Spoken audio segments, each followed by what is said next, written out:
With this program, we introduce you to the business of broiler production. We are going to show you how to successfully rear, sell, and make money from broilers. This presentation is divided into the following sections. Your objective, in other words, what you want to achieve, selling your products, the basic requirements, what you need to start your business, the chicken house, equipment, litter, chicks, ordering your day-old chicks, preparation for the arrival of the chicks, water, feed, temperature, ventilation, placing the chicks, management as your chicks grow, keeping records, preventing disease, diagnosing or identifying disease and treating it, and then the end of the cycle, the clean out and preparation for the next cycle. In this business, you never stop learning. Your objective or goal is simply to make a profit out of selling a good, wholesome, high-protein product.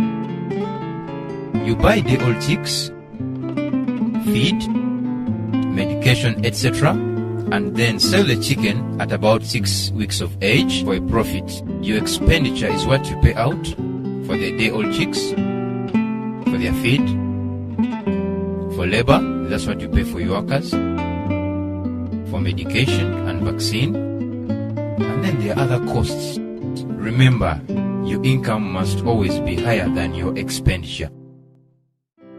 Your profit equals your income minus your expenditure. Now we discuss what you need to start your new broiler chicken business. You must first find out whether there is a market for what you want to sell. You must find out what that market wants, and also how much of it wants. In other words, your quantities. Chicken should average about 2 kilograms after 6 weeks of age. The age at which the bird should be sold will depend on the market that you have decided to supply. Very often, when the word gets out that you're producing broilers, people will arrive to purchase at all times. Even when the birds are 3 weeks old, do not allow the customers to enter and select the bird, as this could introduce disease to the flock. Rather have the birds brought to them some distance from the house. The profit on the birds sold young can be good, and therefore customers should not be discouraged at any time. Of course, you must always make a profit, as this is your salary for all the efforts that you have done to raise the chicken. If you find there is a new business area, you must next plan. Your budget for 500 broilers should look something like this. Your capital items cost, chicken house, unless you have a suitable building that you use for brooder or heater, for 10 chick feeders, and you'll need 5 automatic drinkers,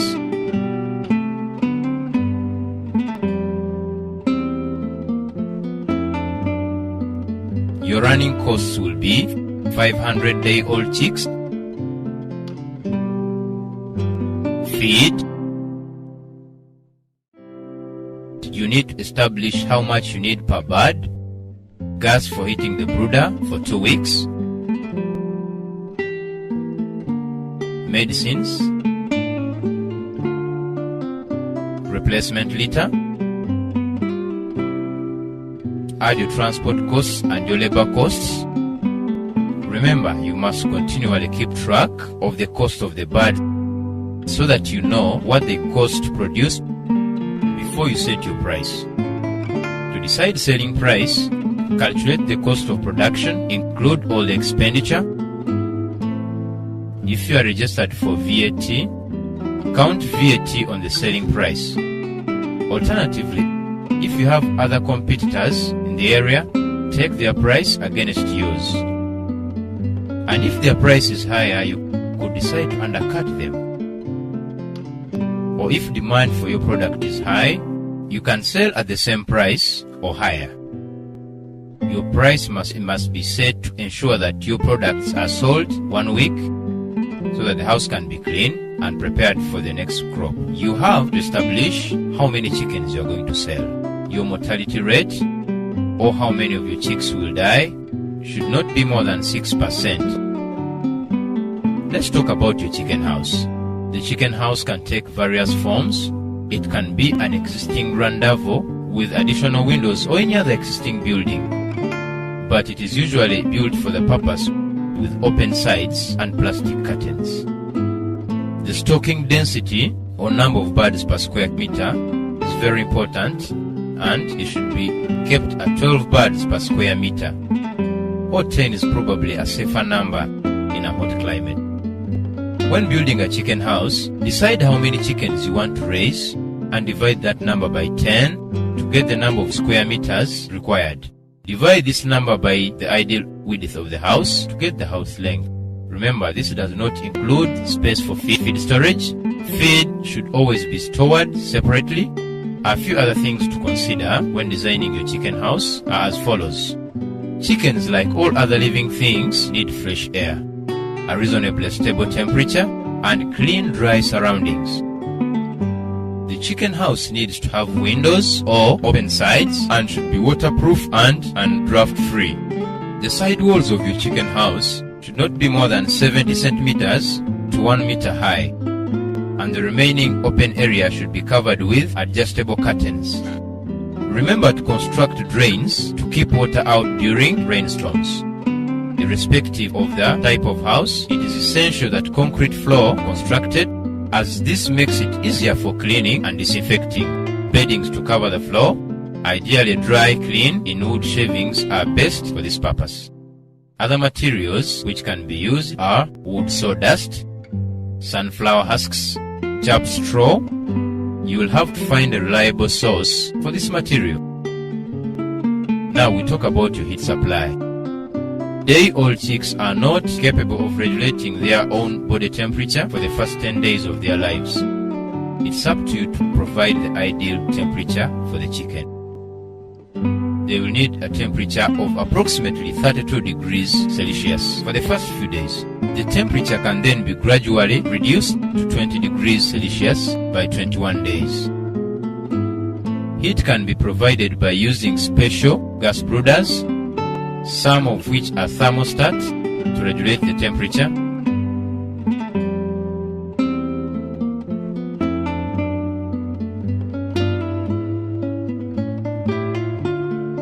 Gas brooders are available from 250, 500 and 1000 chicks.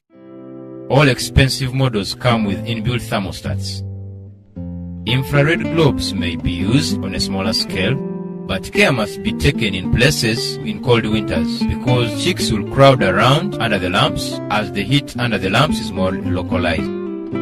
You're going to need 2 infrared globes for 100 chicks. This is what will be provided to ensure sufficient heat in cold weather. An alternative heat supply for rural farmers could be a 25-liter drum with holes all over the sides filled with charcoal. Make sure to place a wire mesh barrier around the heat supply of approximately 30 centimeters around. Something to remember with the cold heat that you have built is to prepare the heater outside until it stops smoking, as the gas and smoke can be harmful to the chicks. You must improve your ventilation in this case so as to remove the gas. Don't think because you're starting your project in summer you can do without a brooder. Chicks require additional heat to maintain an even temperature to give them the best start. A minimum thermometer is useful to record the changes in temperature when you cannot be there. For example, at night, the thermometer is hung around 1 meter from the edge of the brooder canopy and just above the heads of the chicks. Broilers drink a lot of water, and adequate drinking equipment is expensive to maintain a clean supply of fresh water. Chick farms are, as the name implies, are designed to provide easy drinking for the chicks. As the chicks grow, it is very difficult to keep up the supply of water without using automatic drinkers, especially if you have more than 100 chicks. Chick drinkers should be raised above the litter by placing them on a square block of wood. 1 chick font, 50 chicks. 1 automatic drinker to 100 chicks. Now, your feeding equipment. The greatest cost you will have is the cost of feeds. Because feed is so expensive and important to the bird's health and growth rate, it must never be wasted. Good feeding equipment, well managed, is essential. It is also essential that your chicks have easy access to feed, and for this purpose, chick feeders are available. The chick feed trays should only be used for the first week and then removed. Tube feeders hold at least a day's supply of feed, and these remain in the house after the supplement chicken feed are removed. You need 1 chick feed tray per 50 chicks, and 1 tube feeder per 50 birds as well. It is, however, better to use 3 per 100 up to sailing age. Feed must be stored in a cool, dry room free of rats, wild birds. Order and store sufficient feed so that the birds do not run out of feed. However, feed should not be stored for longer than 10 days. The reason that special mention is made of chick ordering is that most chick suppliers complain of their customers' often expenditure for their chicks to be available at 1 to 2 weeks or even a few days. It is important to realize that eggs are set 3 weeks before the hatching date and are usually set according to orders received in advance. It is essential to plan your requirements well in advance. If you sell most of your chicken to pensioners, then make a roster or list of the pension pay date and work back from those dates to arrive at your chick placement date. Supply these dates to the hatchery, preferably for the entire year. Then confirm each order 3 weeks prior to the date of placement. In this way, you'll not be disappointed. Hygiene and cleanliness. The most important thing about the preparation of the chicks is to make sure that any disease cycle is broken by thorough sanitation. The organisms, those tiny living creatures which cause disease, are very, very small. And the surface which looks clean is not necessarily free of these organisms. Everything must be washed with a suitable detergent and water so that all visible dirt, that's the dirt you can see, is removed. Thereafter, the entire chicken house should be disinfected with a suitable disinfectant. It is important that all surfaces, for example walls and ceilings, as well as equipment, are disinfected. Next, the clean litter should be spread on the floor approximately 75 millimeters deep. Then set out all the equipment evenly around the brooder. Once the house has been prepared and sanitized, keep it closed until the day prior the arrival of the chicks. When the drinkers are filled and the brooders lit or switched on, now you have prepared your chicken house for the arrival of the chicks. Now we discuss placing the chicks. The brooder, which you remember should be at the correct height, has been lit and the temperature is around 32 degrees Celsius. The feed and water are now ready, and all that remains is to place the chicks in their new environment. If the chicks are fresh from the hatchery close by with no chance of dehydration, then they should simply be placed under the brooder and allowed to discover the feed and water and find the temperature zones where they are most comfortable. However, if the chicks have been traveling for a long time, especially on a hot weather, then it is advisable to withhold the feed for the first hour to allow the chicks to take sufficient water to replace the liquid lost. With small numbers, you can help by even dipping each chick feed into the water. Vitamins and electrolytes added to the water will help to reduce losses. Count your chicks as you take them from the boxes. If there is a shortage, indicate a transit or a hatchery problem. Get them to water with vitamins and electrolytes immediately and notify the hatchery. Once the placement is complete, watch their behavior. If the temperature is too low, the chicks will begin to crowd under the brooder, and if too high, they run to the sides to escape the heat. The brooder should be continually adjusted during the first day to arrive at the ideal temperature where the chickens are evenly spread in the brooding area. Now, check the thermometer. If the chicks crowd the drinkers, this indicates that they are dehydrated and that you will need to watch them during the first 24 hours to avoid drowning. Also, make sure that no chicks are trapped under the equipment. To avoid stampling young chicks, it is best to work their feet for the first week. Record the details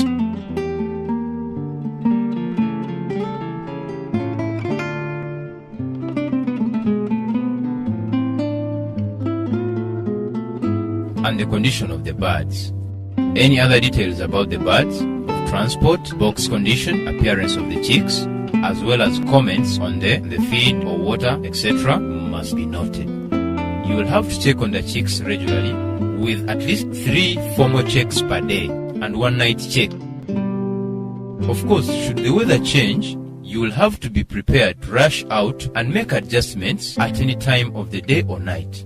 The formal checks will normally be first thing in the morning, at midday, and again at say 5 o'clock in the evening. During the early morning, the maximum minimum thermometer will show the night time minimum temperature, and at the evening check, you will record the day's maximum temperature.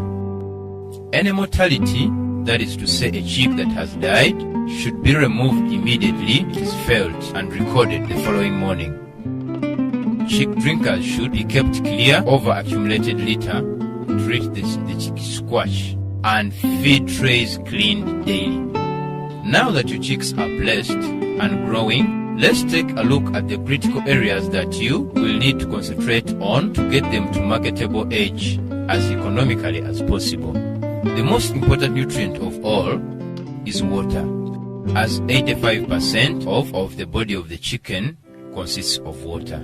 It is therefore essential that you have a sufficient source of good clean water and that the chicks have unlimited access to the water.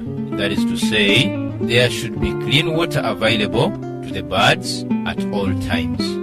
This obviously means that drinkers are also kept clean. Chick fonts should be washed and automatic drinkers should be washed once per day. As water can be a source of bacteria and viral infections, it is a good idea to chlorinate the water before it reaches the drinker. Feed. Together with water, feed is of great importance as it will be your greatest cost factor and therefore the area that can result in the greatest loss if poorly managed. Most feed mills produce broiler feeds for the prestige feeding program, formulated to enable birds to grow to their full potential at the least possible cost.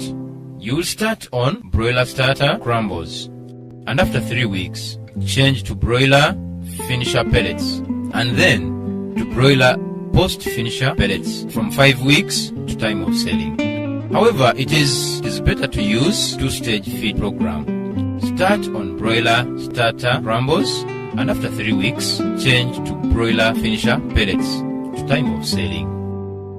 The names of the feeds may vary from meal to meal, but the program is usually the same. However, check the labels on the bags for instructions. And should you have any problems in understanding, speak to your local feed merchant or to the mill directly. Use fresh feed, ideally not more than 10 days old, stored in a cool, dry place, free of pests and other birds like ducks and turkeys, as well as farmyard chickens. The next 3 critical areas interact with each other to such an extent that we can best look at them together: temperature, air, and ventilation. The temperature and air quality create a micro atmosphere in the chicken house which greatly influences the performance of the birds and therefore your profit. The ambient or outside temperature varies a lot over any 24-hour period, and your aim must be to provide your chicks with as even a temperature as possible. To do this, you will have to remove heat from the house, and at other times, add heat. There are 3 basic sources of heat which affect the atmosphere in the chicken house. First, there are radiant heat created by the sun hitting the roof. Secondly, the chicks themselves generate heat using the energy they get from the feed that you have paid for. And thirdly, the heat from the brooder, which you pay for when you buy the gas or you pay your electricity. The only means of cooling or removing the heat that you have is through ventilating the house, which means to allow air to pass through the house. The basis of ventilation in the building is that hot air rises and cold air falls, creating air movement. Your aim in ventilating the chicken house is to achieve as close to the ideal temperature as possible without creating drafts or sacrificing the quality of the air. The management of the chicks as they grow. As the chickens grow, they need to change. The soft down with which they are born is gradually replaced by proper felt which insulate them. And from about 2 to 3 weeks, they will no longer require the heat from the brooder. Their intake of air, feed and water reduces rapidly, as does their excretion of carbon dioxide, water and solids.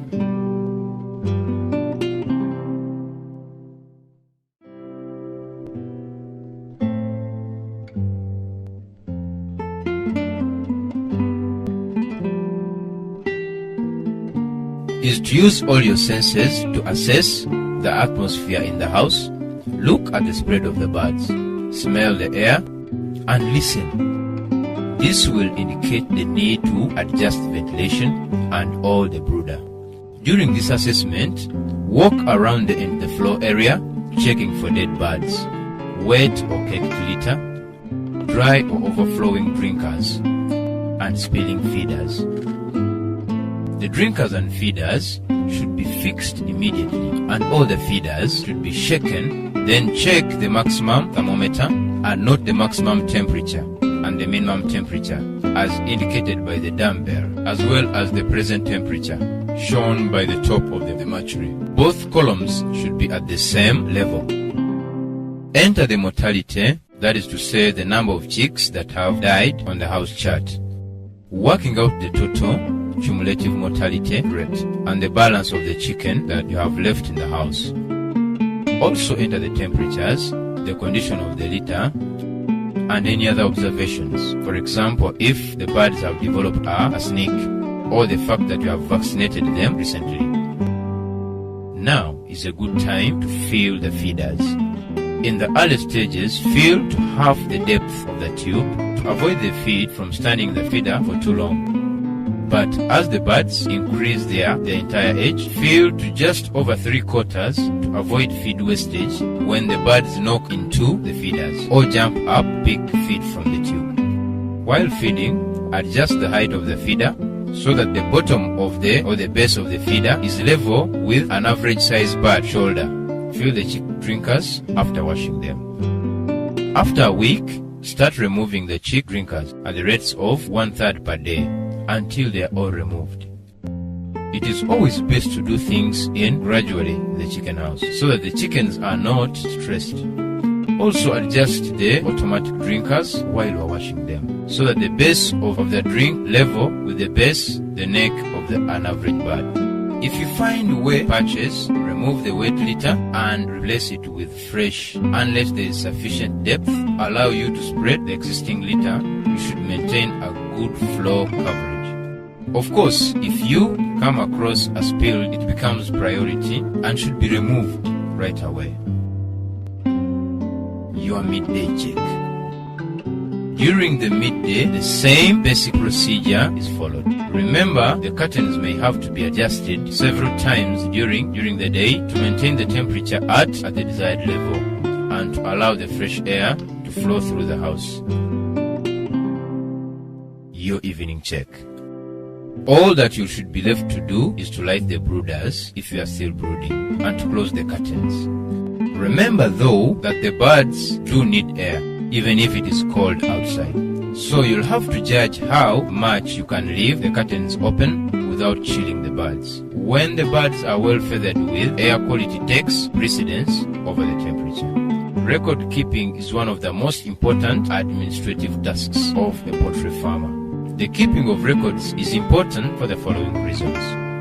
Firstly, records enable the farmer to recognize a variation in trend. For example, a mortality of 5 is only meaningful when judged against a trend for the week or past few weeks of, say, 3 per day. Another example of the importance of record keeping is the amount of feed consumed per crop, and the conversion ratio to your feed to meat is compared to the previous crop, and a grader's guide will indicate how well you are doing in producing efficiently.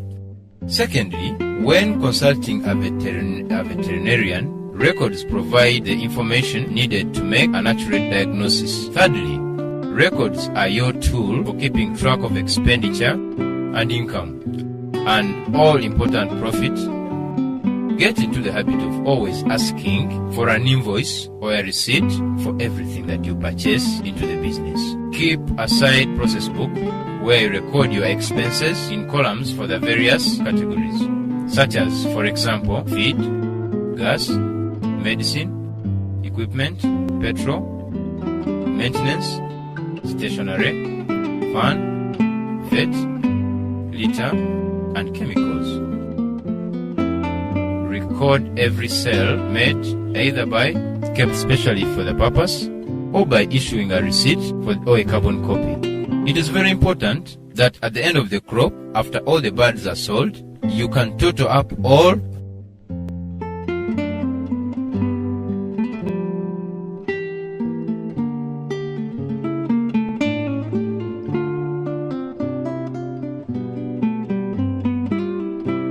fungi and various types of parasites, which are so small that they can only be seen through a microscope. This means that your hands, for example, could be contaminated while they appear to be perfectly clean. These organisms may be carried by poultry, wind, insects, wild birds, and most important of all, by man himself. We can carry disease-causing organisms on our feet, our clothes, our hands, our hair, as well as on and in the vehicles we drive and on the equipment. Disease control should consist of a program that has systems for prevention, detection, diagnosis, and treatment. Let's discuss prevention. The first barrier to disease is to reduce the risk of the disease. Disease security systems should ensure that anything which may be contaminated with disease-causing organisms is not permitted to enter the area around the chicken house. This includes people, equipment, or anything which has been in contact with other chickens. The next barrier to the entry of disease to your flock is a vaccination program designed to match the disease risk which is prevalent in your area. Here it is most important to get advice from a vet or poultry specialist to get the advantage of their experience of the disease patterns in your area.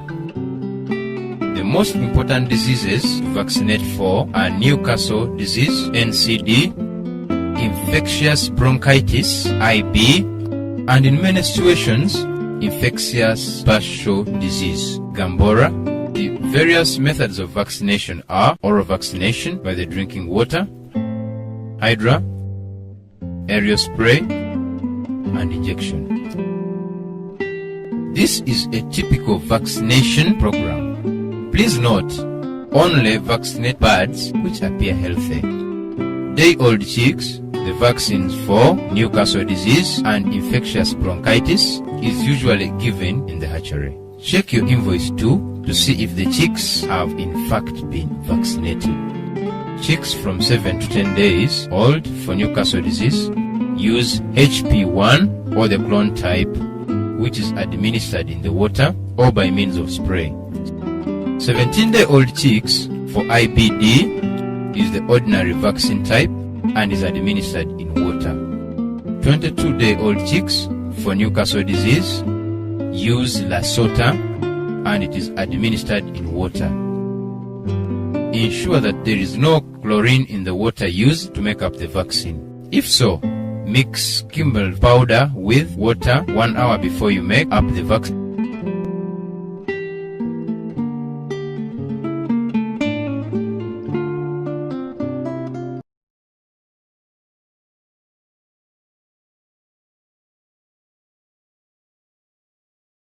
packs during transportation.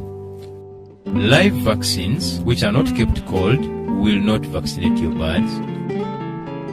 Withdraw normal drinking water to make the bird thirsty for about 2 hours before putting the vaccine water down.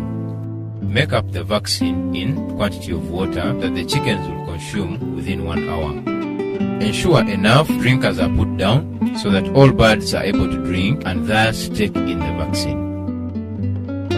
The quantities of water are as follows. 1,000 chicks are between 2 and 5 days, 7 to 10 liters of water. At 14 days, 15 liters of water. At 21 days, 20 liters of water. And 1,000 chicks at 30 days, 30 liters of water. Medication in the feed on a continuous basis is important in the prevention of coccidiosis. This is a standard additive to broiler feeds from most meals. Check the labels on feed bags to make sure that an anti-coccidio agent has been added to your feed. The importance of good management practices should not be underestimated. For example, litter condition plays an important role in control of coccidiosis. Ventilation and air quality is one of the major factors affecting susceptibility to respiratory disease, and poor air quality will aggravate any disease condition which may be present. Or an interrupted water supply can be an aggravating factor contributing to a disease condition. Fluctuating temperatures and high dust levels, especially in winter,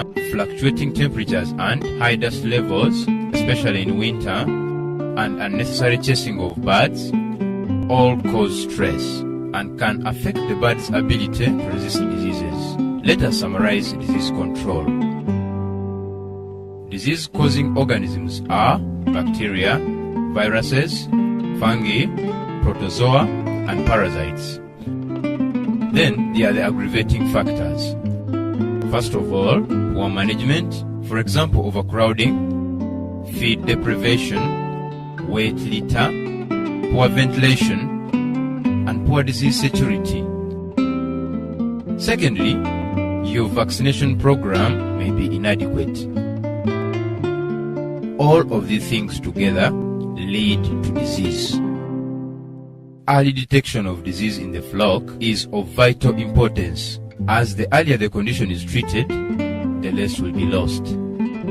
You need to spend time with the flock so that you learn to recognize normal behavior, and therefore will be able to spot behavior that might indicate a state of disease in the early stages. General signs to look for are respiratory distress, for example a sneak or a ravel, difficulty in breathing, any sign of watery eyes or nasal discharge, birds that sit with head drooping, not interested in feed and water. Keep a record of feed consumption, as a drop in the consumption will indicate a possible problem. Keep a daily record of mortality. If the number significantly changes or shows an increase in the death rate, then further investigation is required. This is where the services of a vet are required. Your clean out. The basic essential for effective house cleaning is a high pressure washer. This will cost in a region of 2,500 rands, but it is an investment that pays for itself. Once all the birds have been sold, remove all the manure and either sell it or move it far from the house, so that it will not be a disease risk to the next flock. In summary, the aspects of cleaning are disinfection as follows. Firstly, bulk removal of the litter and of old feed and stripping of equipment. Secondly, dry cleaning. Use of brooms to remove the majority of both dry material prior to washing. And thirdly, wet cleaning by means of a detergent. Water is mixed with an effective detergent and applied under pressure so as to penetrate all inaccessible areas and unleft dirt and residual organic matter. If this does not occur, then the next stage of disinfection is of questionable value.